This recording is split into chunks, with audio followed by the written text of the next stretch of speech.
warahmatullahi wabarakatuh. Saya Sekar Kumala Hayati dengan NIM 1910202004 dari kelompok 4 akan menjelaskan mengenai materi kedua kami tentang faktor-faktor yang melatar belakangi munculnya akhlak mulia pada seseorang. Dalam hal ini, Hamzah Yakub menjelaskan bahwa faktor-faktor yang melatar belakangi timbulnya akhlak mulia pada seseorang ada dua faktor. Yang pertama adalah faktor internal dan yang kedua adalah faktor eksternal. Faktor internal merupakan faktor-faktor yang berasal dari dalam diri seseorang, berasal dari jiwanya, dalam diri jiwanya. Nah, apa saja sih faktor-faktor internal itu?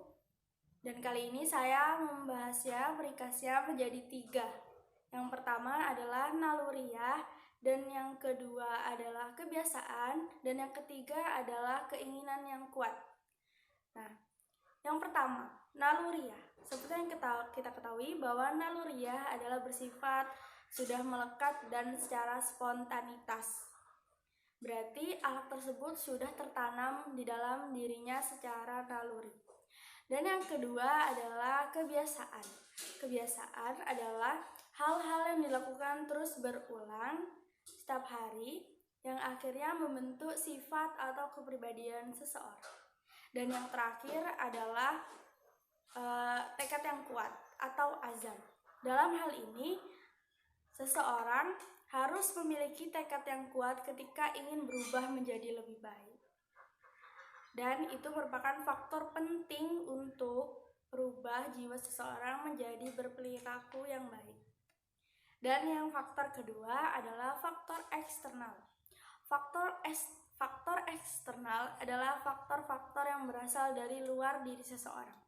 Dalam hal ini tentunya berkaitan dengan lingkungan. Lingkungan yang akan saya bahas adalah 3 lingkungan.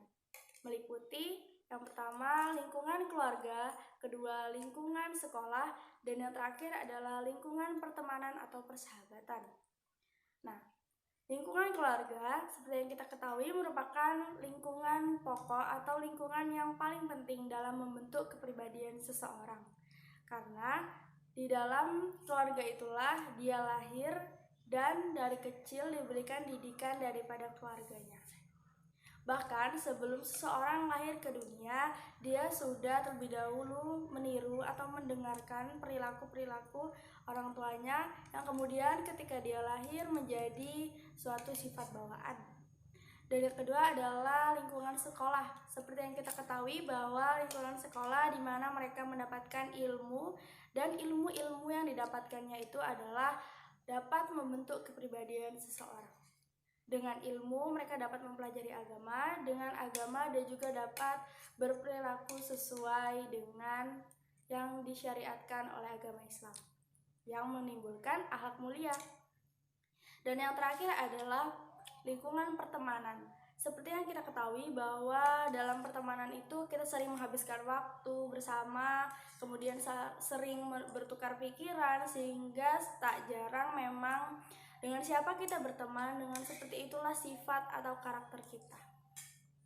Terima kasih.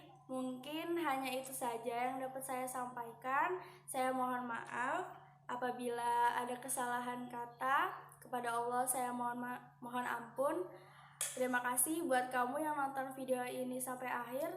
Wabillahi taufik wal hidayah. Wassalamualaikum warahmatullahi wabarakatuh. Sampai jumpa di video selanjutnya.